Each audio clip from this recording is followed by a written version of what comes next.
Sí.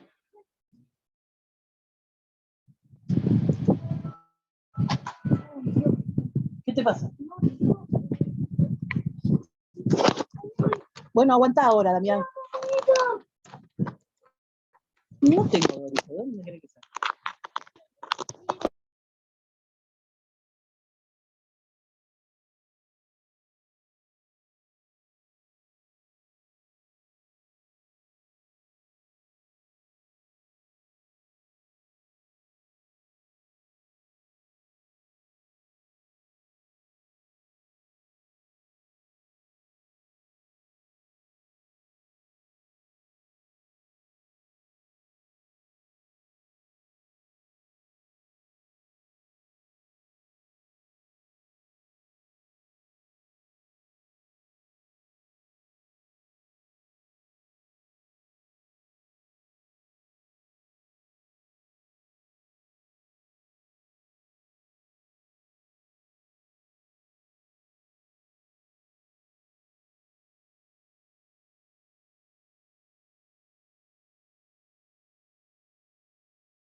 Bueno, buenas tardes a todos.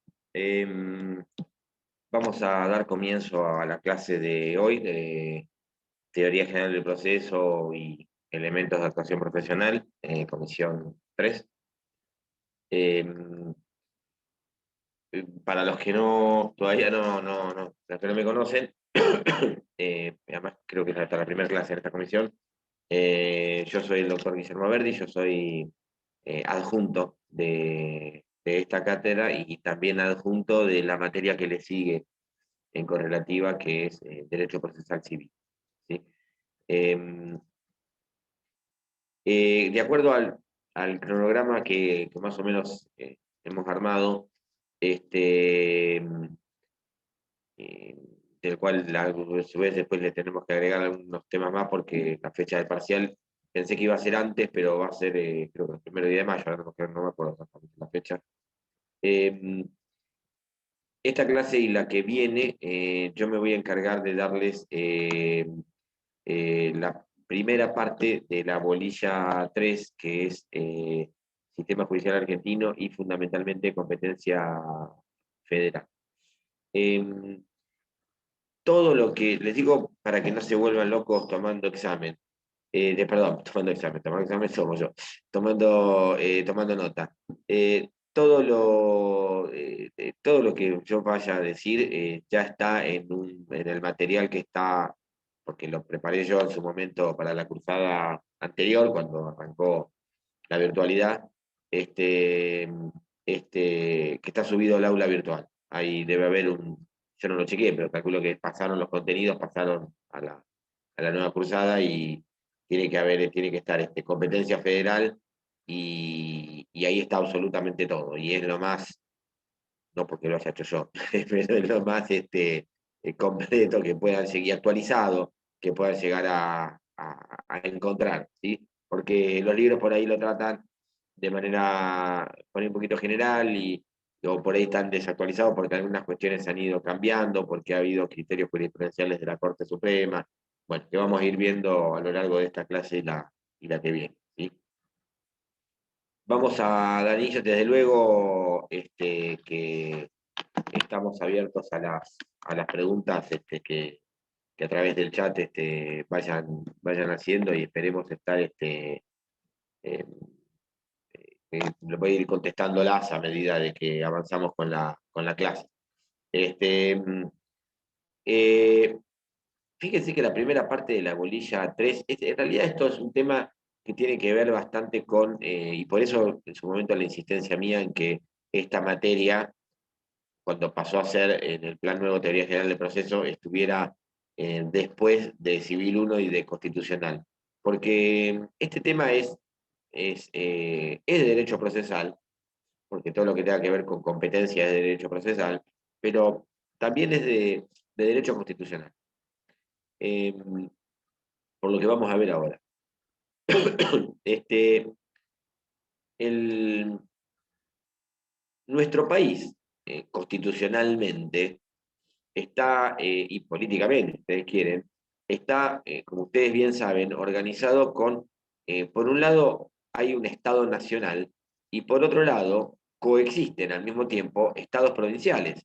Esto fue, para llegar a eso, ustedes que ya dieron historia del derecho, el primer año, recordarán que esto nos costó 40 años de guerras interprovinciales, de unitarios y federales, de Buenos Aires contra el interior y viceversa, de caudillos asesinados, todo lo que se les ocurra. Hasta que llegamos a Caseros, a la famosa batalla de Caseros, en la cual, un poco esto, hablando muy atrás sobre eso, ¿no? Quienes tenían el poder o quienes tomaban decisiones en nuestro país deciden terminar un poquitito con esto y decir, bueno, dictemos una constitución y organicémonos. Que no sea solo Buenos Aires o solo las provincias, sino ver la posibilidad de que existan. Toman como modelo, no al pie de la letra, pero sí como modelo, la Constitución de Estados Unidos, de Norteamérica, de 1776, y entonces dicen que exista un Estado nacional y que coexistan estados provinciales. Hay un Estado nacional y Estado provincial. Eh, Obviamente es necesario demarcar y trazar una línea respecto o en torno a cuáles son las atribuciones del Estado nacional y cuáles son las atribuciones de los estados provinciales y de las autoridades del Estado nacional y de las autoridades provinciales. ¿Para qué? Para que no se superpongan, ¿sí? Y no se generen conflictos. Entonces, ¿qué es lo que ocurre? Eh, Fíjense que en la Constitución Nacional, en la segunda parte, la parte orgánica, se regula prolijamente prolijamente, en términos generales, después esto sometido a las leyes que regulen, que reglamenten la Constitución, a las autoridades nacionales, es decir, el Poder Ejecutivo de la Nación, el Poder Legislativo de la Nación y el Poder Judicial de la Nación. Y después las provincias retienen todo el poder que no esté asignado específicamente por la Constitución Nacional al Estado Nacional. Es decir, la Constitución Nacional lo que dice es, el Estado Nacional puede hacer todo esto, tiene estas atribuciones. Todo lo que no está en esta enumeración, sobre esto vamos a volver en 5 minutos, es atribución de las provincias. Lo que queda, lo residual, no residual en sentido peyorativo, sino lo que resta, ¿sí?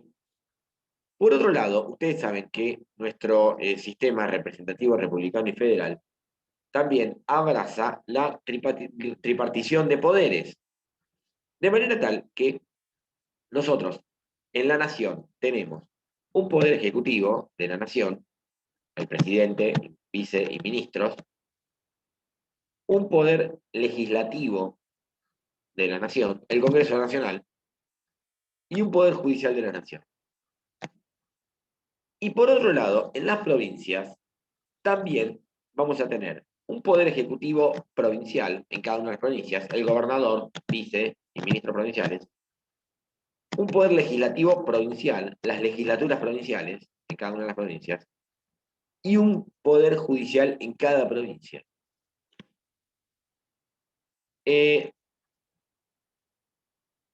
Fíjense que el artículo, si ustedes agarran el artículo 75 de la Constitución Nacional, enumera todas las atribuciones del Congreso de la Nación. Es decir, en qué cuestiones puede legislar el Congreso de la Nación. Todo lo que no esté en esa lista corresponde a las legislaturas provinciales. El artículo 99 enumera todas las atribuciones del Poder Ejecutivo Nacional. Presidente y ministro, presidente y viceministro.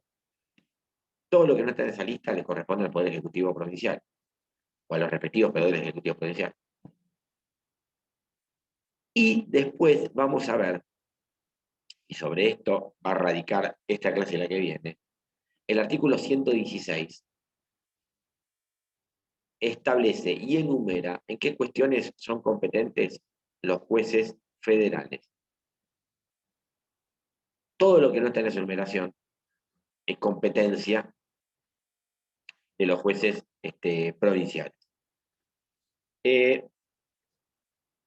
Yo a propósito, porque generalmente yo arrancaba con esto la primera semana y ustedes todavía no habían visto jurisdicción y competencia, entonces lo que hice es armar el cronograma de manera tal de que ustedes ya hayan visto jurisdicción y competencia y no tengan que explicarles qué significa la competencia de los jueces, ¿sí? Y además que lo hayan visto días atrás, es decir, que lo tengan fresquito. ¿De dónde surge esto de las atribuciones, entre comillas, residuales de las provincias? Del 121. El 121 de la Constitución Nacional dice, todas las facultades no expresamente atribuidas por esta Constitución a la Nación quedan en manos de las provincias. ¿Sí? Entonces, olvidémonos del poder ejecutivo y del poder legislativo, no lo vemos en esta materia, lo van a ver en derecho constitucional, lo van a ver en derecho administrativo, pero sí nos vamos a concentrar en el poder judicial. La primera conclusión que nosotros sacamos acá es que en nuestro país coexiste un poder judicial de la nación y poderes judiciales en cada una de las provincias. ¿Sí? Es decir, hay un poder judicial de la nación y después hay poder judicial de la provincia de Buenos Aires, de la provincia de Entre Ríos, de la provincia de Córdoba, de Santa Fe, de Jujuy, de Tierra del Fuego. ¿Sí? ¿Cuándo interviene uno y cuándo interviene otro? ¿Cuándo es competente un juez federal? ¿Y cuándo es competente un juez provincial? La respuesta va a estar en lo que yo les acabo de explicar. La Constitución dice cuándo es competente un juez federal en el 116, En todo lo demás son competentes los jueces provinciales. ¿Sí? Sobre esto vamos a volver infinidad de veces, sobre esta idea. Esto también surge claramente del artículo 5, cuando dice que cada constitución tiene que, perdón, que cada provincia tiene que dictar su constitución, que asegure, y dice el servicio postal, la educación primaria y la administración de justicia. Es decir, que ya el artículo 5 le está diciendo a cada provincia, ustedes tienen que dictar su constitución y ustedes en esa constitución tienen que regular y establecer su propio poder judicial. ¿Sí? El 116 por otro lado, y por otro lado el 121. Todo lo que no está en el 116, competencia provincial. Aparece así el concepto de la competencia federal. ¿Qué es la competencia federal? No hay un concepto unívoco. Realmente, cuando nosotros veamos las cuestiones que están en el 116, van a ver que son bastante diversas y es un poco complicado encontrarles un hilo conductor o un mínimo común. Sí les puedo decir que la competencia federal en términos generales es la que involucra o atañe a los intereses generales de la nación. ¿Sí? Es decir, cuando está, digamos, cuando la cuestión puede estar vinculada o afectar la salud nacional, la seguridad nacional, la soberanía, ahí ya estamos hablando de, ese va a ser el criterio para evaluar si la cuestión puede llegar, en caso de duda, puede llegar a ser federal o no. ¿Sí? Porque obviamente, más allá de la enumeración del 116, hay cuestiones que puedan aparecer como dudosas, ¿sí? Que son los que vamos a ir viendo cuando analicemos el 116. De acuerdo a un poco a lo que venimos explicando, la competencia federal, entonces, en principio, va a ser excepcional. ¿Por qué excepcional? Porque la regla es la competencia provincial.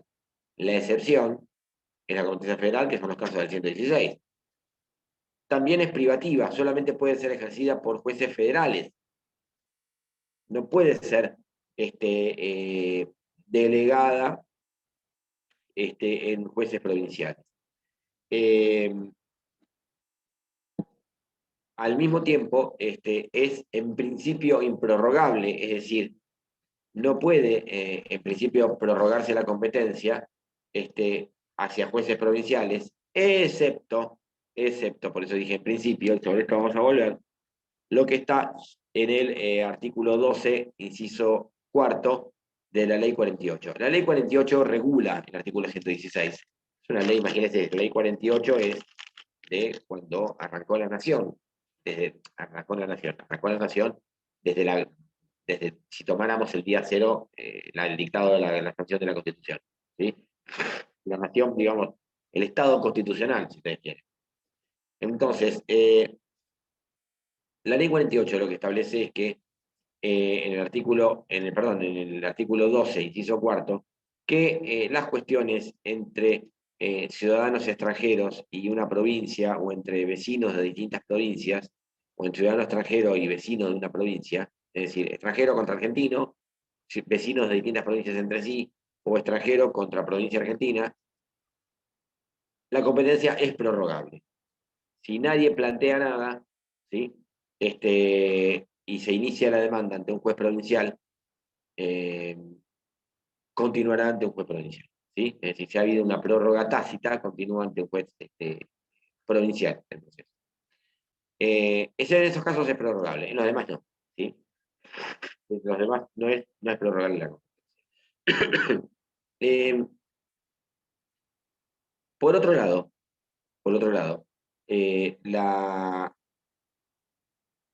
la competencia federal también es en principio contenciosa. ¿Qué significa?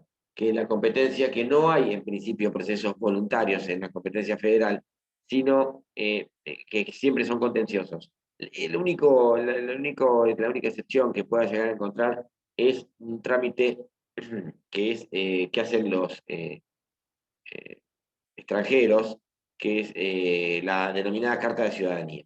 ¿Sí? El trámite de Carta de Ciudadanía que se hace en la justicia federal, sí, o el proceso de Carta de Ciudadanía, Sí, es un proceso de carácter voluntario, no tiene una contienda contra nadie, ni contra el Estado, ni contra la Dirección de Migraciones, es un proceso voluntario. Sería el único ejemplo, la única excepción. Pero después los procesos también son, los procesos federales, que tramitan la justicia federal, son siempre en contención. Eh, También son procesos singulares. No hay procesos universales. Nosotros más adelante vamos a ver clasificación de procesos y hay procesos que son universales, como los sucesorios o concursales. No hay procesos universales en la justicia federal. ¿Sí? Son siempre procesos singulares, particulares. Es una pretensión o varias pretensiones determinadas. No se involucra la totalidad de un patrimonio. Eh, Hasta ahí con los caracteres. Vamos a ver cómo está organizada o estructurada la justicia federal. Eh, la justicia, en el caso de la justicia federal, piensen ustedes que tiene un órgano máximo, que es la Corte Suprema de Justicia de la Nación. La Corte Suprema de Justicia de la Nación, obviamente está en la capital de la República, en la Ciudad de Buenos Aires, ha tenido una integración variable, ¿sí? Se ha ido modificando la cantidad de integrantes. Actualmente, y ya desde hace varios años, es de la integración de 5 miembros, ¿sí? Em, eh, Se ha puesto en discusión si está bien, si está mal, si es mejor, si es peor, pero lo cierto es que hoy son 5 miembros, que fue la integración que durante mucho tiempo tuvo la Corte. En el año 89, en una ley polémica, se amplía a 9 miembros, eh, y después, ya en el primer gobierno, en el gobierno de Kirchner, no el primero, el único que hubo, Néstor Kirchner, se dicta una ley o se sanciona una ley y se promulga una ley que se vuelven a los 5 miembros. Eh, Obviamente, los ministros de la Corte no están solos, sino todo lo contrario. Hay además de un ejército de empleados, hay secretarios. La Corte está organizada en secretarías, por razón de la materia, ¿sí? Es decir, a la Corte llegan procesos de todo tipo por razón de la materia, civiles, comerciales, penales, previsionales, laborales. Entonces, contencioso administrativo, tributarios. Entonces, la Corte está organizada por secretarías de asuntos penales, de asuntos civiles y comerciales, contencioso administrativo, previsionales. Hay una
Bueno, retomamos, perdón, pero se me fue la señal. Les decía, entonces, que internamente la Corte Suprema de Justicia de la Nación está organizada en secretarías por razón de la materia.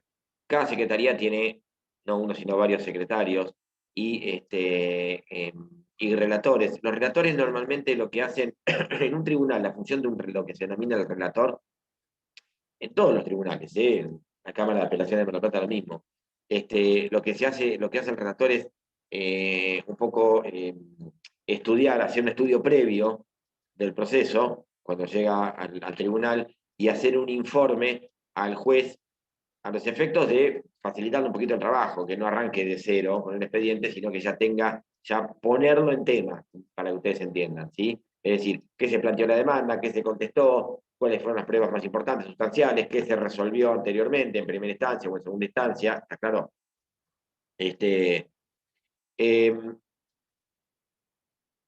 La Corte obviamente es el órgano máximo y vamos a ver después que tiene una intervención, en principio, excepcional.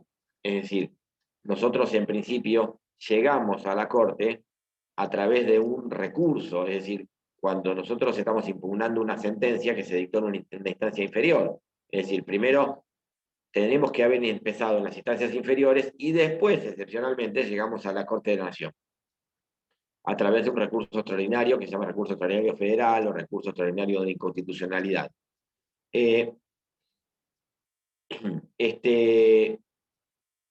Excepcionalmente, y esto lo vamos a ver ya sobre el final, la Corte ejerce una competencia de tipo originaria, que es lo que está en el artículo 117, sobre el cual eso lo dejamos en suspenso y después lo vamos a ver.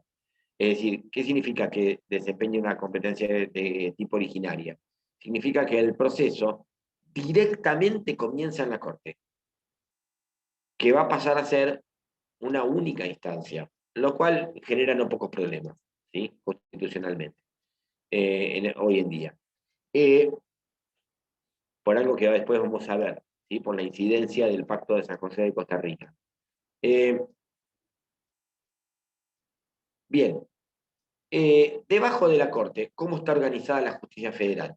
Y la respuesta es, depende del fuero que estemos hablando. Vamos a empezar por el más complicado, que es el fuero penal. Vamos a hacer una cosa, vamos a empezar cómo está organizado por abajo. Imagínense, presten atención a esto. Imagínense que en el marco no sé, que una persona radica una denuncia porque advierte que en la vivienda de frente de su casa hay una serie de movimientos, entradas y salidas de personas, que podrían estar vinculados a un delito de trata de personas. ¿Sí?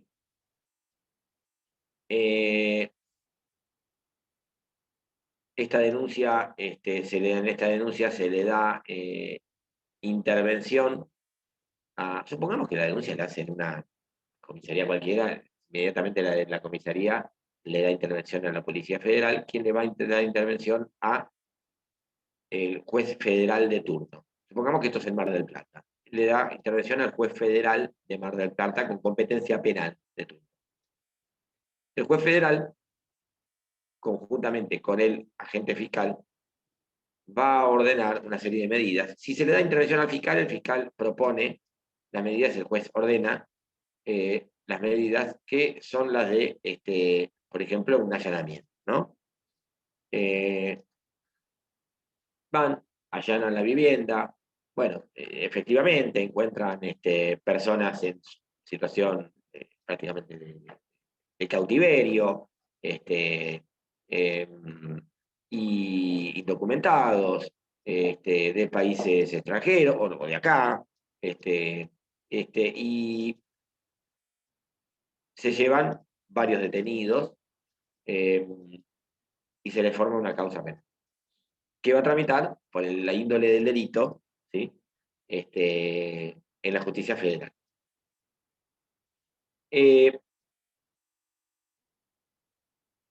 Quien va a intervenir en un proceso penal, siempre, esto no es una clase de derecho procesal penal, que es otra materia que van a ver ya sobre la última parte de la carrera, pero es necesario esto explicarlo. En un proceso penal normalmente hay dos grandes etapas. Una primera etapa que es la denominada etapa de instrucción, que antes hace mucho se llamaba sumario. El término sumario ha sido desterrado porque ha sido asociado a una época oscura de nuestra historia, ¿sí? Y a la intervención en este tipo de procesos de la policía en forma no del todo lícita. Entonces se llama hoy normalmente etapa de instrucción, que es de investigación.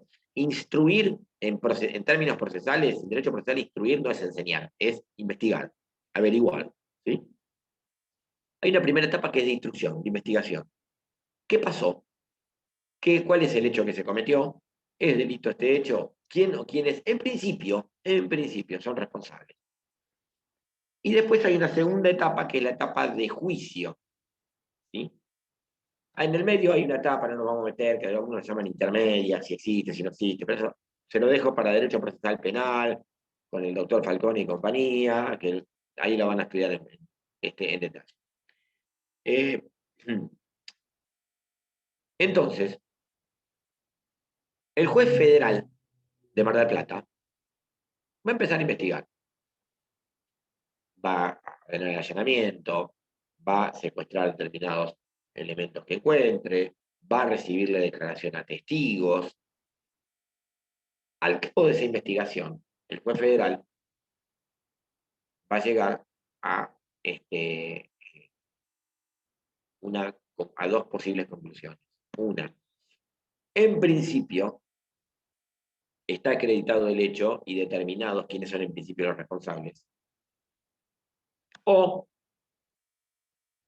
no está acreditado el hecho, o está acreditado el hecho y no están determinados quiénes son en principio los responsables. Ahí entonces tiene dos posibilidades. Si en principio no está, si no está acreditado el hecho, va a archivar la causa. Si no están determinados quiénes son los responsables, es decir, si las personas imputadas no tienen ningún tipo de vínculo con los hechos, les dictará un sobreseimiento. La causa termina ahí. Ahora, sin perjuicio de que puedan aparecer nuevas pruebas en el futuro y se reanude. Pero, si el hecho existe, en principio, está acreditado que existió el hecho, y en principio está acreditado quiénes serían los responsables, no estamos condenando a nadie, ¿eh? En ese caso, el juez, a pedido del fiscal, no hay pedido del fiscal, no puede, a pedido del fiscal, eleva la causa a juicio. Y ahí pasamos a otra etapa. Todo esto, toda esta primera etapa estuvo en el juez federal de Mar del Plata, que está allá en La Loma, en Bolívar, y digamos, en una casa. Supongamos que la causa pasa a juicio, y va a un juicio oral. Ese juicio oral va a ser delante de un tribunal. ¿Cómo se llama ese tribunal? El tribunal oral penal. El juez federal ya no interviene más, ¿eh? Elevó la causa a juicio y se acabó. Su competencia se limita a la etapa de instrucción. Una vez que elevó la causa a juicio, el juez federal de primera instancia no tiene nada que hacer. Cuando va al tribunal, cuando va a la etapa de juicio, ¿a dónde va? A un tribunal. ¿Cómo se llama? Tribunal oral penal. O tribunal oral criminal. Tribunal oral penal. Acá es tribunal oral penal, vamos a ver en otros lados hay correccional, criminal y correccional, en Capital Federal, pero en la ciudad de Buenos Aires, por dicho, pero acá es tribunal oral penal. Si ustedes pasan o van al correo central, enfrente van a ver un edificio que dice en grande Tribunal Oral Penal. Ese es el Tribunal Oral Penal, ese es el Tribunal Oral que interviene en la etapa de juicio del proceso federal. Ahí van a ir.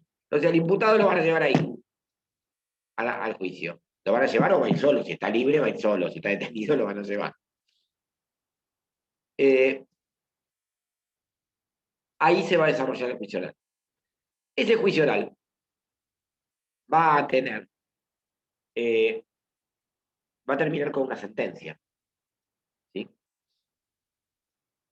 Donde lo absuelven o lo condenan. De cualquiera de las dos maneras, porque si lo absuelven la puede apelar el fiscal, si lo condenan lo va a apelar el defensor, o puede ser que lo apele el fiscal si no está de acuerdo con la condena, porque entienda de que tendría que ser mayor. Si deciden recurrir esa sentencia, ¿sí? Están sentados, están en el tribunal oral, leen el veredicto y dicen, se lo condena a la pena de 8 años de prisión. Entonces, terminan de leer el veredicto y el imputado le dice a su abogado defensor oficial o particular, lo mismo, le dice, bueno, ¿y con esto podemos hacer algo para dar vuelta a esto, para modificarlo? Entonces el abogado dice, sí, podemos interponer un recurso de apelación, de casación, un recurso de casación, a la Cámara Nacional de Casación Penal. ¿Y dónde está eso? ¿Está Cámara de Plata? No, está en Buenos Aires. Van a la Cámara Nacional de Casación Penal.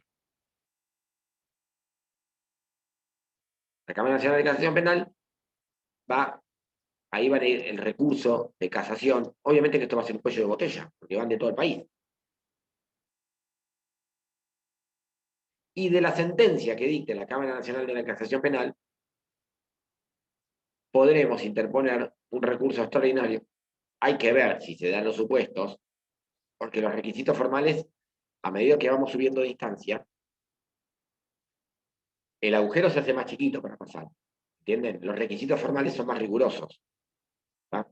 Entonces, de la sentencia, supongamos que la Cámara de Casación Penal, 3 años después, le confirma la condena. ¿Sí? Entonces, el imputado está detenido, el abogado va a la unidad penitenciaria donde esté detenido y le dice, bueno, tengo malas noticias, confirmaron la condena. ¿Y ahora qué podemos hacer? ¿Podemos intentar algo? Pregunta el imputado.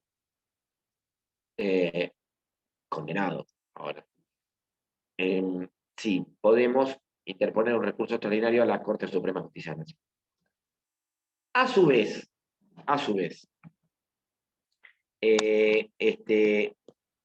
y los retrotraigo un poquitito para atrás.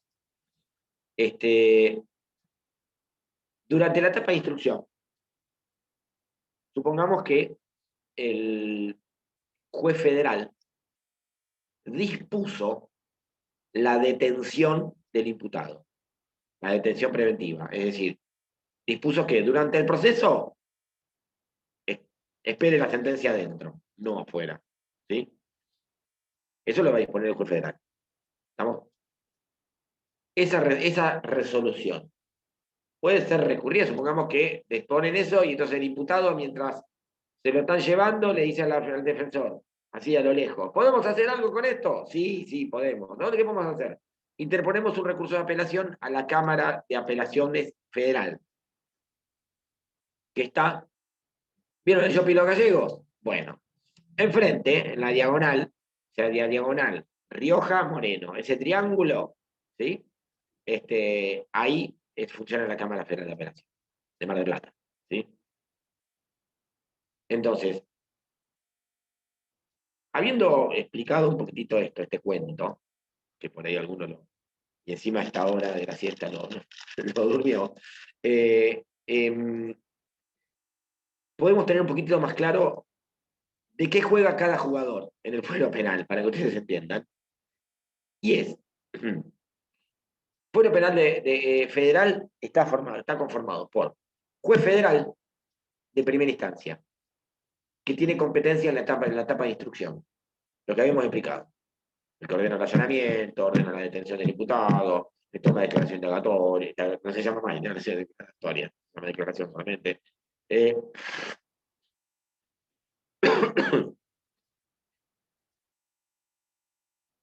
Cámara Federal de Apelaciones con competencia penal que interviene revisando las resoluciones del juez federal de primera instancia. Tribunal Oral Penal interviene en la etapa de juicio.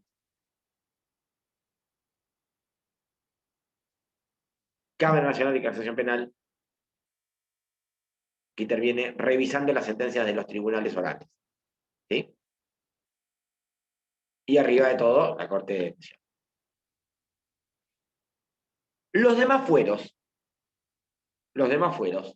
es más fácil. Juez de primera instancia o juzgado de primera instancia, que es unipersonal. Cámara de Apelaciones, que son colegiadas, con salas de 3 miembros. Y Corte Suprema de Justicia de la Nación.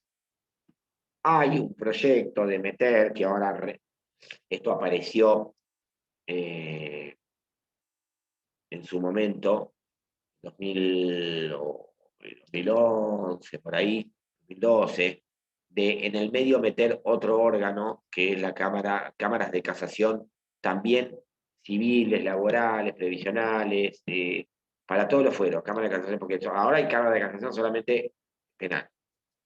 Hubo un proyecto y ahora parecería de que quisieran, eso se resolvió en la inconstitucionalidad.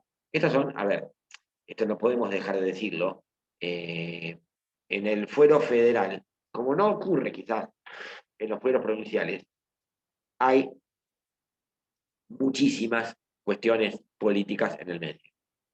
No en el fuero federal civil, ni en el laboral, en el penal, ¿sí? En el penal. Y si agarran cualquier diario o portal de noticias de hoy, de ayer y de mañana, van a haber noticias al respecto, ¿sí? Es decir,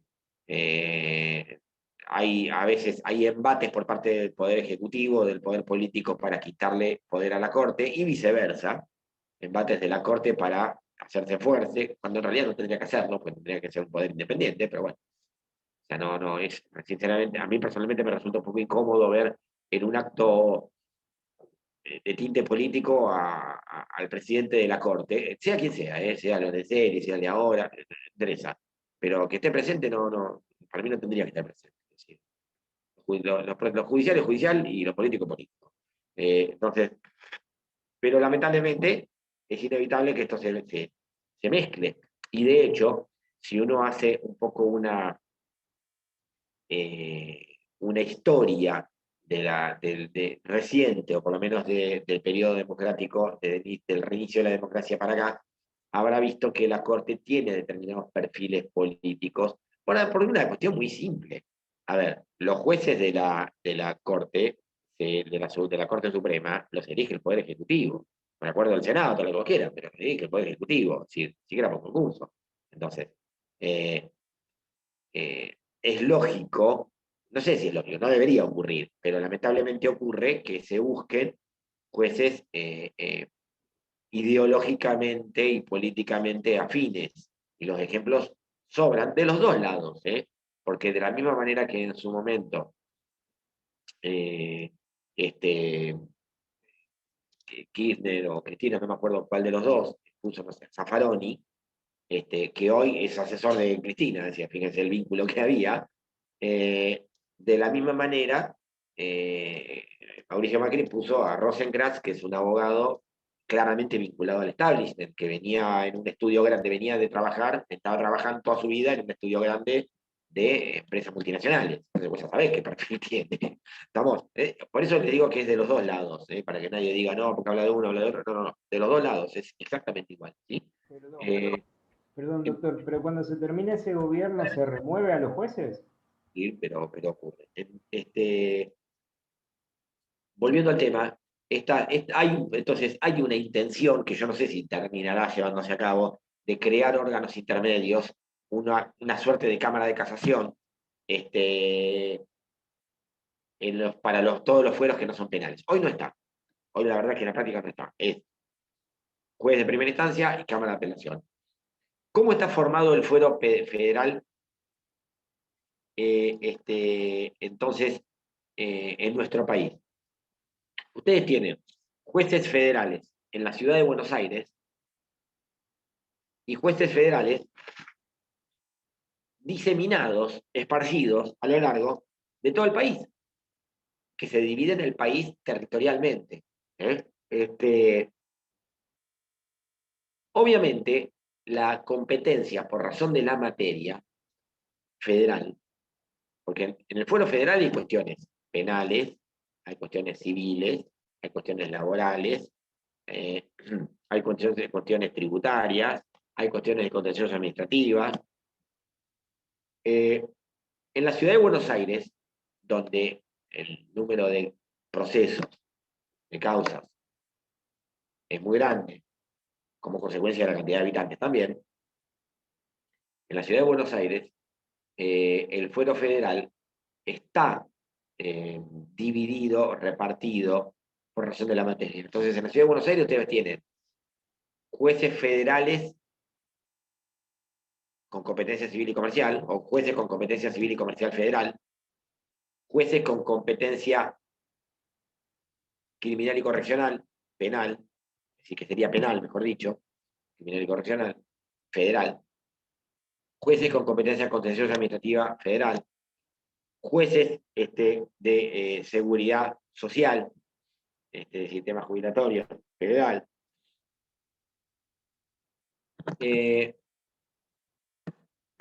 En el interior,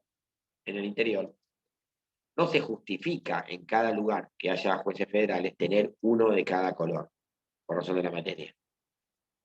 En algunos casos, por ejemplo, en Dolores, hay un juez federal con competencia en todas las cuestiones federales, en Necochea también, ¿sí? Por citar lugares cercanos. ¿Estamos? El juez federal de Dolores tiene competencia en cuestiones civiles, penales, tributarias, previsionales, siempre federales. ¿Sí? Hay lugares donde están en un punto intermedio y están en parte repartidos. Entonces, en Mar del Plata, por ejemplo, hay 4 juzgados federales, 2 penales, que están allá en La Loma, en Bolívar y Viamonte, una casona donde siempre funcionó el Fuero Federal de Mar del Plata. Y hay otros 2 que tienen competencia.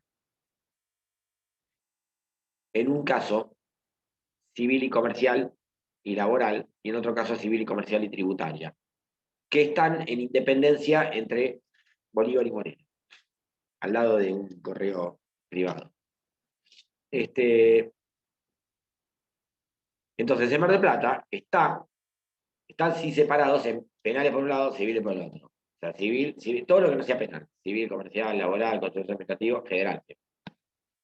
Y después, lo mismo con las cámaras de apelaciones. En Buenos Aires hay una cámara de apelación civil y comercial federal, criminal y correccional federal, contencioso administrativo federal, seguridad social federal. En cambio, en la ciudad de Mar del Plata, por ejemplo, hay una cámara federal con competencia en todo lo que es federal. ¿Sí? Y hay lugares donde hay un juez federal y no hay cámara. Por ejemplo, en Dolores hay juez federal, pero la sentencia del juez de Dolores, cuando se apelan, vienen el expediente a la Cámara de Mar del Plata, competente a la Cámara de Mar del Plata. Si la Cámara de Mar del Plata tiene una competencia territorial más allá de Mar del Plata. ¿Sí? Las cámaras federales a través del país no son tantas, serán unas 15 más o menos.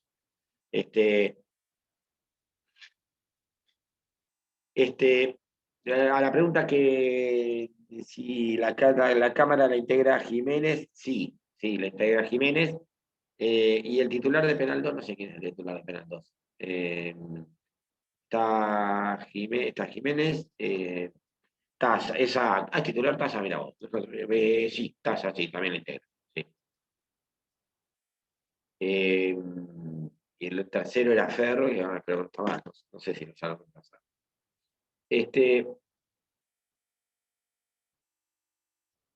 Entonces, el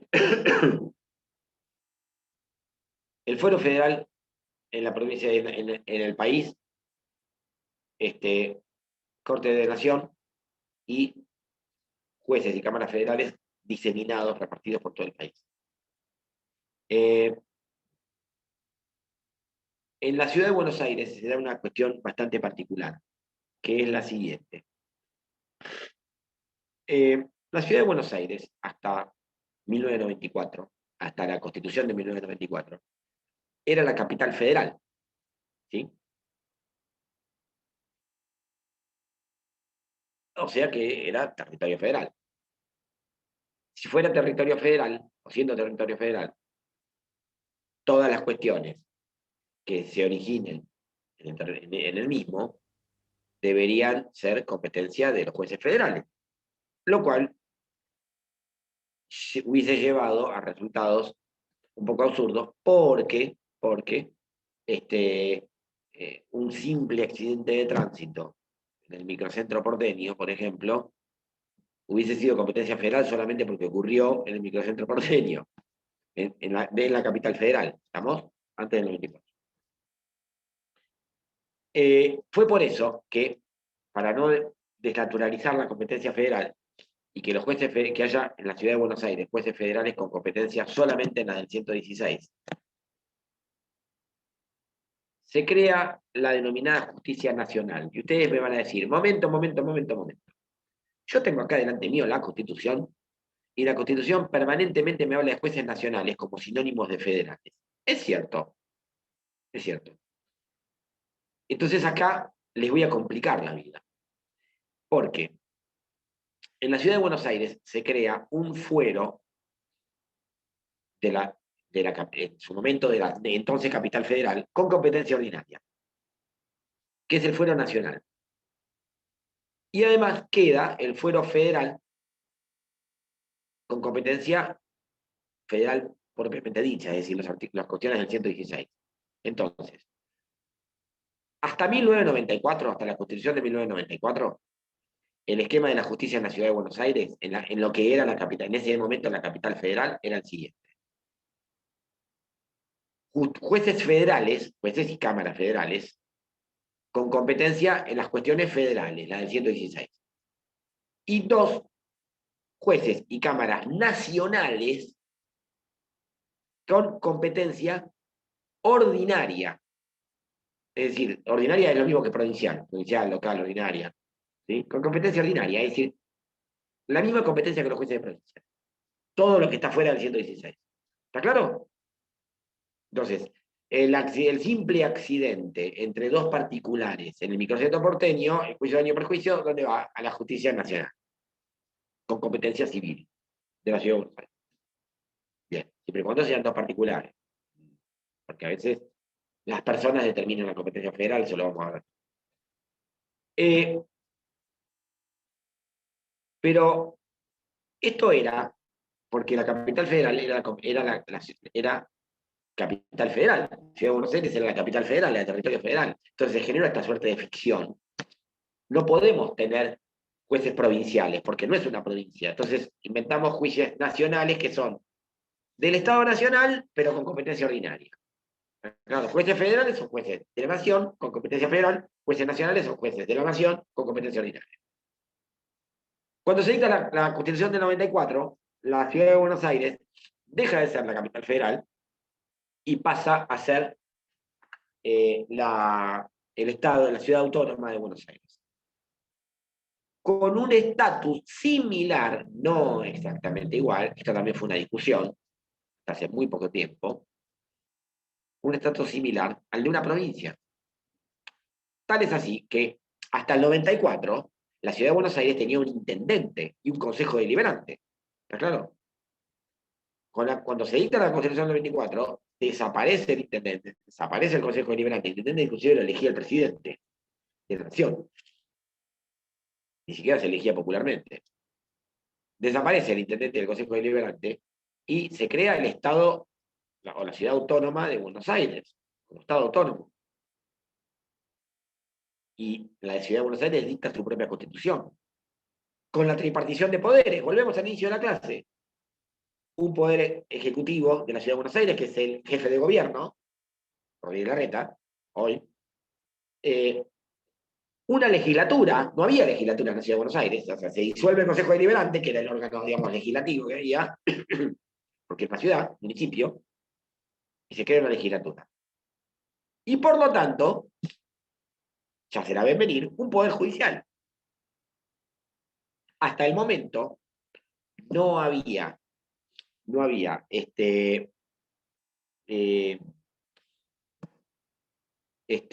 no había jueces, digamos, entre comillas, provinciales, porque era la capital federal.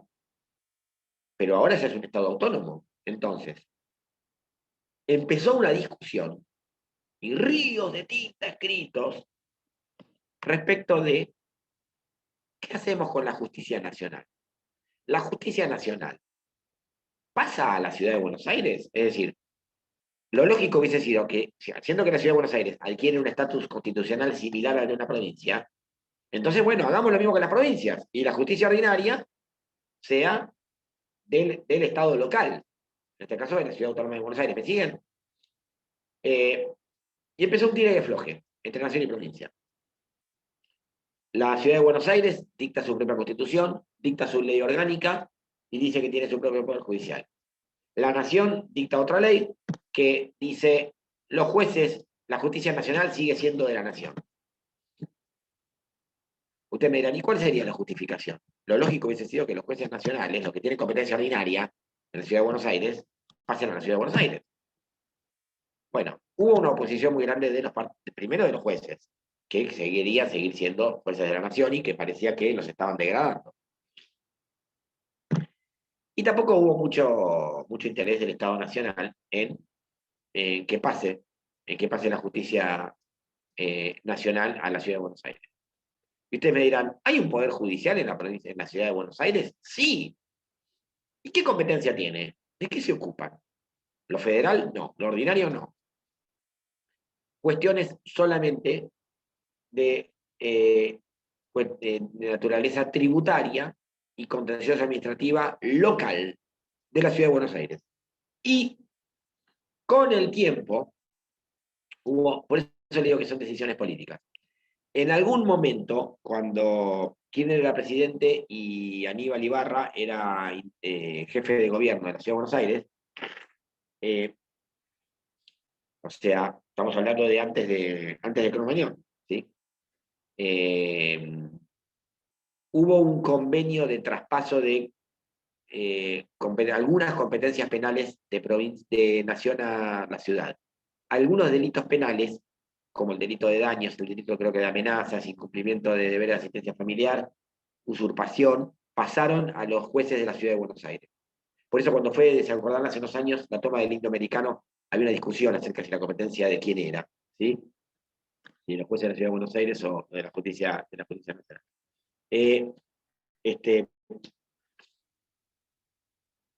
Pero hoy por hoy, en la Ciudad de Buenos Aires, coexisten 3 jueces. Una locura. Los jueces federales, con competencia en las cuestiones que están en el 116. Los jueces nacionales, con competencia ordinaria, es decir, todas las cuestiones fuera del 116. Y los jueces de la Ciudad de Buenos Aires, la locura, con competencia en cuestiones tributarias y contenciosas administrativas locales de la Ciudad de Buenos Aires. ¿Sí? O sea, una apelación de una falta de tránsito va a la justicia de la Ciudad de Buenos Aires. Las cosas menores.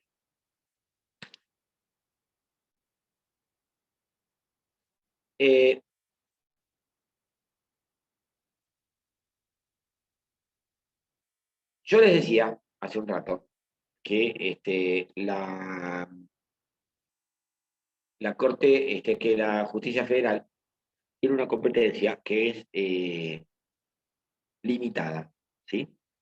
Está cerrada a determinadas cuestiones. ¿Cuáles son esas cuestiones? Esas cuestiones están enumeradas en el artículo 116 de la Constitución Nacional. Y fíjense, hoy vamos a ver la primera parte del artículo, ¿sí? solo la primera parte del artículo, cuando, fíjense que dicen que la Corte Suprema y demás tribunales que las leyes establezcan, es decir, los demás jueces que integran la justicia federal, que enumerábamos recién, van a conocer, resolver en cuestiones que versen sobre, y ahí arranca. Cuestiones regidas por la Constitución Nacional. Ojo con esto. ¿Por qué? Porque si ustedes, a ver, en todo proceso se reclama la aplicación de una ley. Esa ley, a su vez, ¿se acuerdan la pirámide jurídica de Kelsen? Tiene que estar dictada de acuerdo a un marco general que es el que te da la Constitución, si no sería inconstitucional. Entonces, ustedes, en todo proceso, por elevación, tangencialmente, inmediatamente, elípticamente, están pidiendo la aplicación de la Constitución Nacional. A ver, si yo reclamo una indemnización de daños y perjuicios común y corriente originado en un accidente de tránsito, yo estoy pidiendo la aplicación del Código Civil y Comercial. Pero, en última instancia, estoy haciendo valer el derecho de propiedad del artículo 17 de la Constitución Nacional. Es decir, en todos los procesos terminamos evaluando, o mejor dicho, solicitando la aplicación de la Constitución. Pero no por eso todos los procesos versan sobre la Constitución Nacional, porque si no todos serían federales. ¿Cuándo entonces un proceso que verse sobre un punto regido por la Constitución Nacional es federal? Cuando el objeto del proceso radica en, es decir, la pretensión, lo que se reclama, radica exclusivamente en la interpretación de una norma constitucional. La interpretación o aplicación de una norma constitucional. No es que yo pido que se interprete la norma constitucional y a partir de eso pido una indemnización de daños y perjuicios, o que se cumpla un determinado acto jurídico, o la nulidad de un acto jurídico. No. El proceso se agota con la interpretación de una norma constitucional. Por ejemplo, si en un proceso estamos discutiendo la interpretación del derecho de réplica, de la libertad de expresión, el derecho de decir, entonces, en ese caso, es un punto regido por la Constitución Nacional, directamente regido por la Constitución Nacional. ¿Sí? No estamos pidiendo otra cosa, que el juez nos dilucide cómo debe interpretarse una norma de la Constitución. ¿Sí?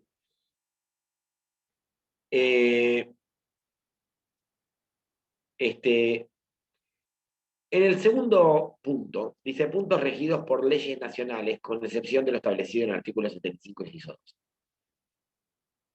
El artículo 75, inciso 12, es muy importante.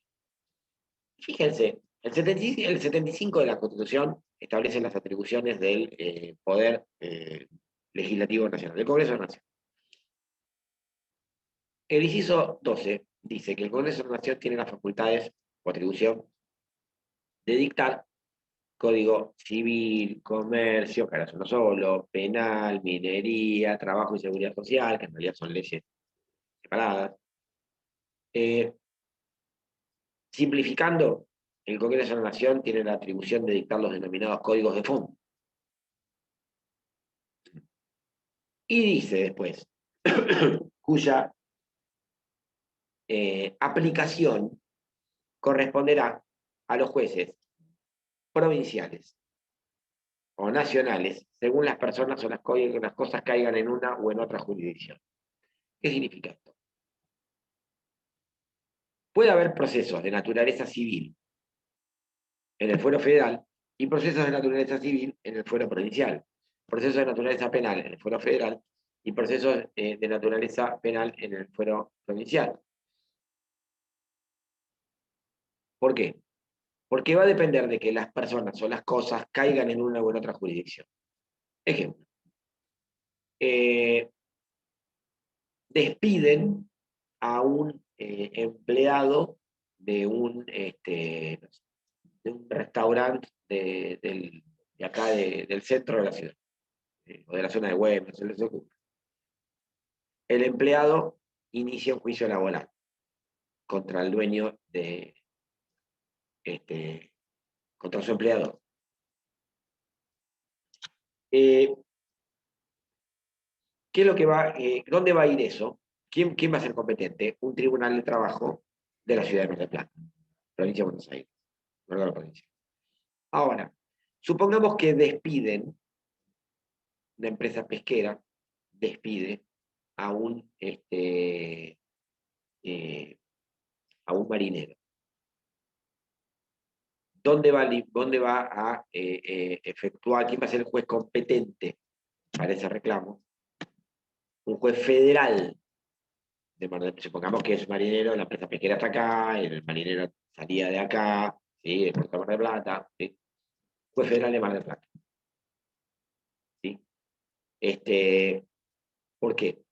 Porque la relación laboral está regida por una ley, que es la ley de navegación, que es ley federal, y porque, además, la relación laboral se desarrolla en territorio federal, en alta mar. ¿Sí? ¿Está claro? Es decir, una competencia por razón de la materia y por razón también del territorio. Supongamos que no sé, en cualquier esquina que se les ocurra de Mar del Plata, no sé, San Martín y Córdoba, la calle, una persona mata a otra, desenfunda un arma y mata a otra. Homicidio simple, en principio. Homicidio simple. Supongamos que ese mismo delito ocurre en un lugar sometido a la jurisdicción federal, la sede de la universidad, o una de las facultades, cualquiera, la sede del ANSES, como ha ocurrido en su momento, con un interventor, ¿sí? Eso va a ser competencia federal, por el lugar, por más que los hechos sean idénticos, calcados, ¿sí? Entonces,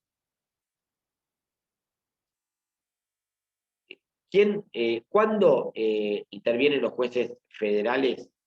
Cuando las cuestiones hay que hacer una distinción. Respecto de las cuestiones del denominado derecho común, son aquellas, en aquellos casos, derecho común, los jueces federales son competentes si las personas o las cosas caen en jurisdicción federal. Puede ser que quien intervenga, volvemos al ejemplo del accidente del microcentro porteño. ¿Sí? El accidente del microcentro porteño es competencia ordinaria de la Ciudad de Buenos Aires, que sería nacional, que dijimos llamar nacional. Ahora, como vamos a ver la clase que viene, si el que maneja es un embajador en un auto de la embajada, eso va a determinar que la competencia sea federal. ¿Está claro? La persona desplazó la competencia hacia la competencia federal. ¿Sí? Entonces, en las cuestiones de derecho común, los jueces federales son competentes si las personas o las cosas caen en una u otra jurisdicción. Ahora, hay cuestiones, hay leyes que son típicas y propiamente federales, que son cuestiones que siempre va a ser competente el juez federal. Son cuestiones que están reguladas por leyes, que están vinculadas a las funciones a los distintos organismos, del Estado Nacional, las que regulan los distintos organismos del Estado Nacional y las distintas actividades del Estado Nacional. Por ejemplo, la ley de comunicaciones, la de hidrocarburos, la de monedas, la de trata de personas, que dábamos el ejemplo, ¿sí? Regulan cuestiones que atañen a la seguridad nacional, al interés general nacional, a la soberanía, o a determinados delitos que se considera que afectan a la seguridad nacional, como puede llegar a ser la trata de personas, el tráfico de armas de guerra. Una cuestión que, en ese caso, siempre la competencia va a ser federal, ¿sí? Es decir, en el caso de un delito de trata de personas, siempre la competencia va a ser el juez federal, sea donde sea que se haya cometido el delito, ¿sí? O que se esté cometiendo el delito. No interesa, ¿sí? Y donde sea quien sea, en los sujetos que estén interviniendo, ¿sí? Que sean partícipes de ese delito.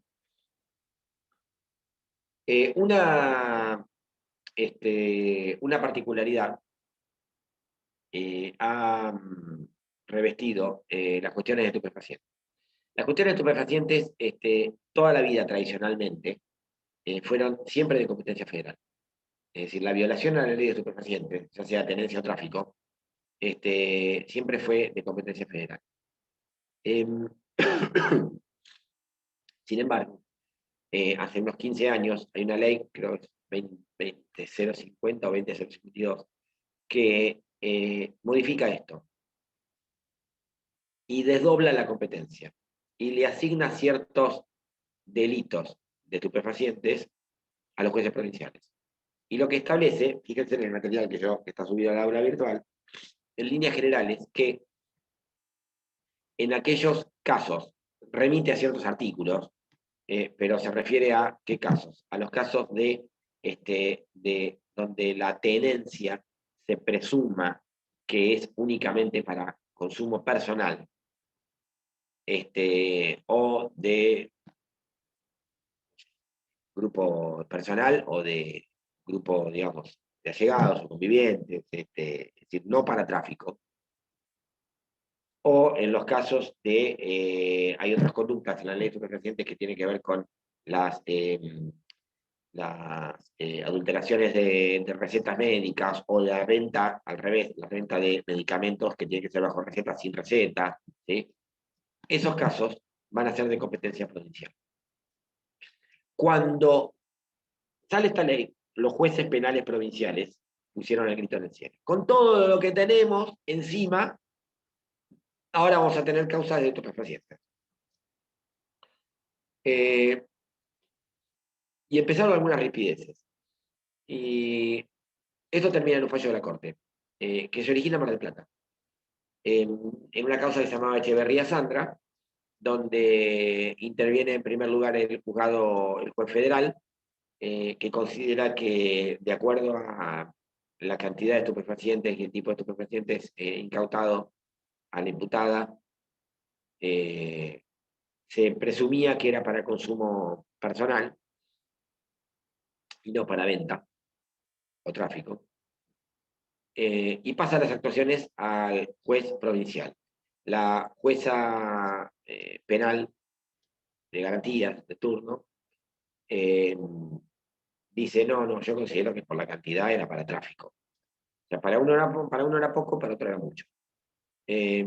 Cuando hay un conflicto de competencia, es decir, cuando hay dos jueces que dicen, a mí no me corresponde intervenir, o al revés, hay dos jueces que dicen, a mí me corresponde intervenir,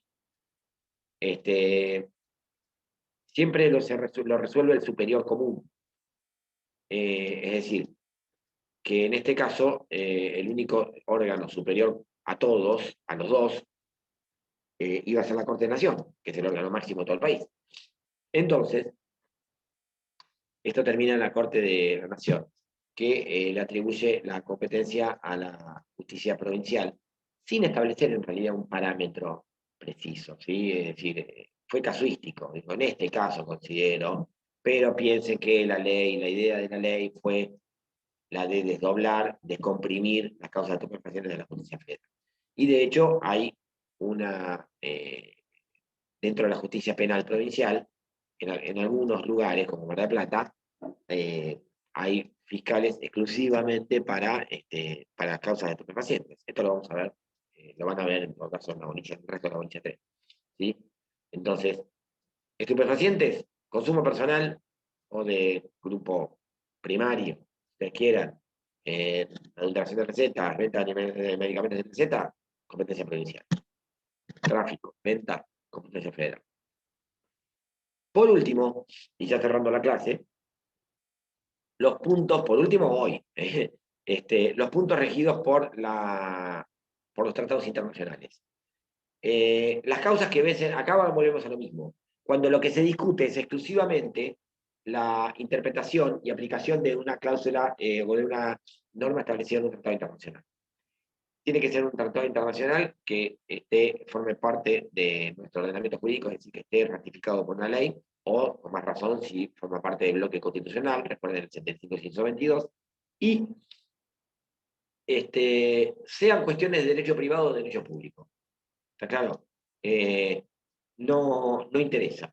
En un principio se pensaba que eran solamente cuestiones de derecho público, pero también se incluyen cuestiones de derecho privado. Hay tratados internacionales, no todos los tratados son de extradición o de límites, no, hay tratados de cuestiones de derecho privado. Entonces, cuando vean contratos, ya por eso la vieron, van a ver la Convención Internacional de Compraventa de Mercaderías.